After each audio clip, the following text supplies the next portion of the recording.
On today's History of Politics, we're going to talk about foreign policy. What is foreign policy? Basically, foreign policy is how the United States as a country deals with the other countries in the world, who they trade with, who they partner with, who they defend. It's a very big task. But our relationships, we're not alone in this world.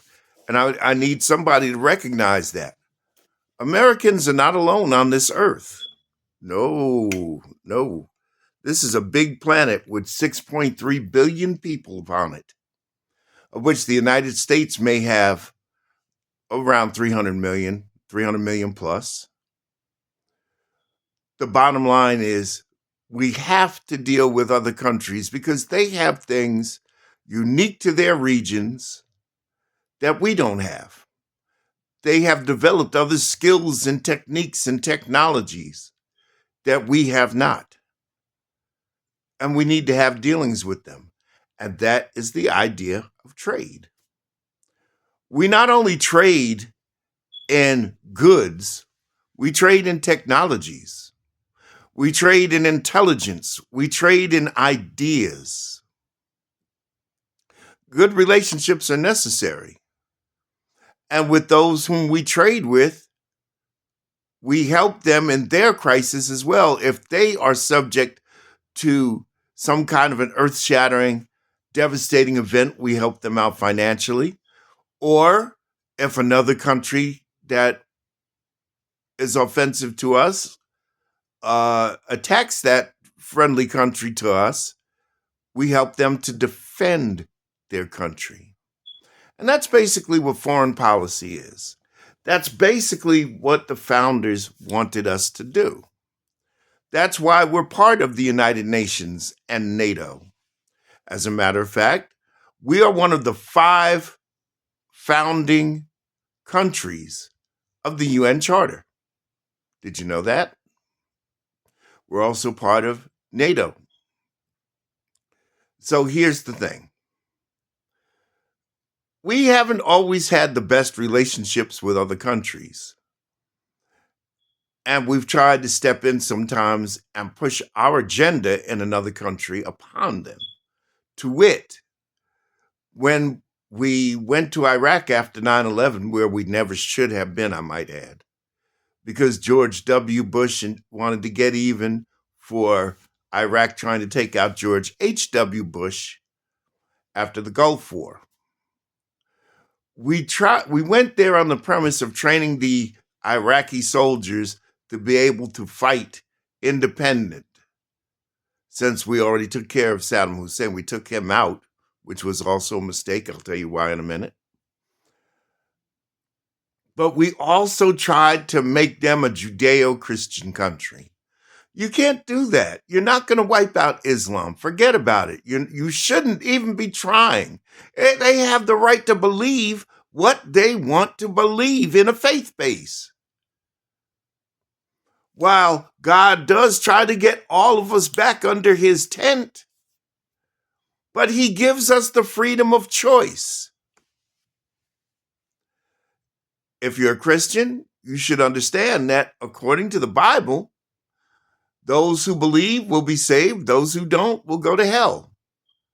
But that's each individual's choice. Jesus never grabbed anybody by the throat and dragged them into the synagogue. Never did it. He never forced anybody to follow him. He gave them a choice. Like when he met the rich man. And he told the rich man to give away all his goods and sell all of his goods and give the money to the poor. And the rich man couldn't do it. And Jesus said, it is easier for the camel to go through the eye of a needle than for a rich man to get into heaven, to attach to his wealth and possessions. With that being said, Iraq was not on our friends list. We tried to liberate a country. That's always the excuse, just like it was in Vietnam. When the truth of the matter was, the United States was trying to protect its investments in poppy and keep its profits. Yeah, those are the facts. A lot of you may be too young to remember Vietnam. Some of you did fight in Vietnam, and you were told the story. And because you were under orders and you believed in America, that's what you went with. It's understandable. They've been doing it for years. But our foreign policy right now is to align with our allies. Like I said to you yesterday, let's look at what's going on today. South Korea, Hyundai in particular, wanted to do a $500 billion investment in the United States. A great deal.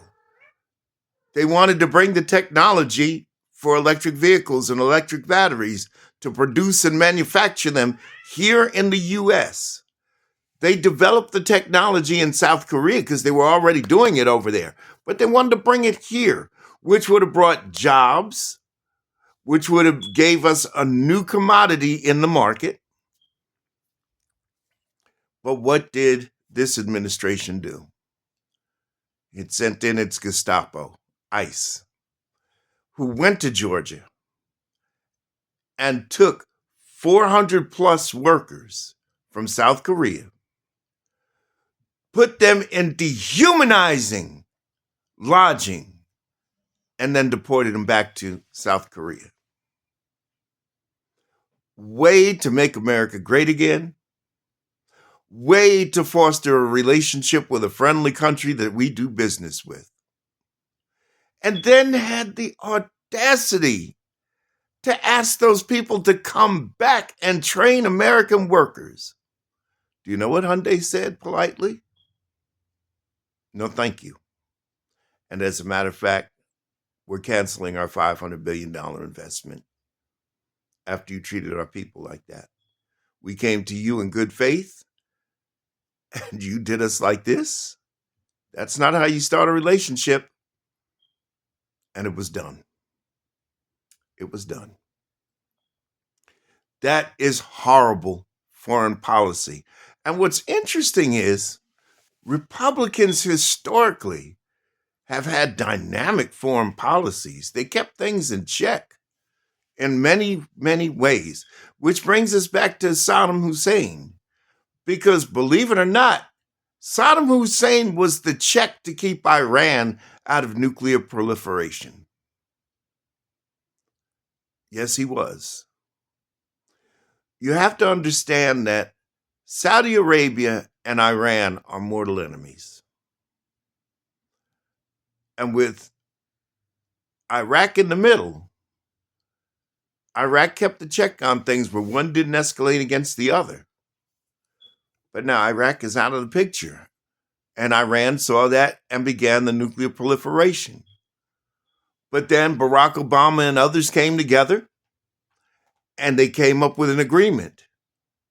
They seized Iranian funds, about $60 billion. And they told them, listen, we'll help you out, but you got to kill your nuclear program. They agreed until Donald Trump took us out of that agreement. And then what did Iran do? Started building nukes again. And no, I'm sorry to tell you, with no disrespect intended to the brave military men and women who participated in the bombing on Iran earlier this year, there was no total devastation. None at all. Surface wound. That's what it was. I've seen the imagery, both satellite and from the ground. Surface stuff, 6 to 18 month delay at best, at worst, 18-month delay, and they're back in business. This is what happens when you have somebody who doesn't have the characteristics of, wisdom or any knowledge of geopolitics calling the shots. It's a bad deal. The idea of foreign policy is that we deal with other countries like neighboring Canada and Mexico, Europe. We deal with China. We deal with Japan. We deal with South Korea. We deal with these people in good faith. We give to them. They give to us. We sell to them. They sell to us. We have exchanges of ideas and technologies and intelligence and mindset. And the world and America becomes safer, stronger, more productive, and we have what we need. And the other countries benefit as well. But when we start to violate that policy, when we start to destroy what we have built over years and years and years and years and years, my God, Barack Obama started to have the exchange to get us into Cuba, back with Cuba again. When Fidel Castro passed away, his brother took over. His brother was a little bit less communist, if you will. And now the country is even more interested in it, but not with Donald Trump. Cuba can be a beautiful place to visit. Be a hell of a tourist trade. But it's not going to happen with a racist like Trump in office. To have a secure world, we need to be banding together. We can't embrace strongmen like Vladimir Putin, who would stab you in the back the minute you turn your head because he wants total control. Or Erdogan. You can't trust him. Bolsonaro couldn't be trusted. That's why he's in prison. He tried to take over by power. Same thing Trump tried to do. The only thing is, the Brazilians were smart enough to lock Bolsonaro away. But our Republicans here wouldn't put Trump away for whatever foolish reason. Dealing with scumbags.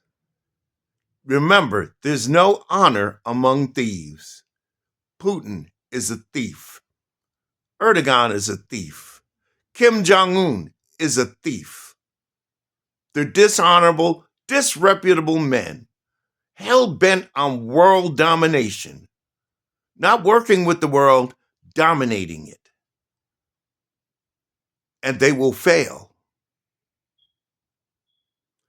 We need to be with the winning team, working together, not alienating our allies and embracing our enemies.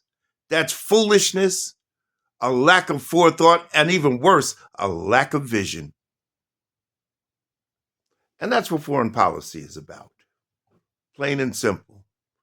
Foreign policy is to protect us and work with the world together to create a better world while keeping us safe here at home and giving us things that we need at home, opportunities we need at home,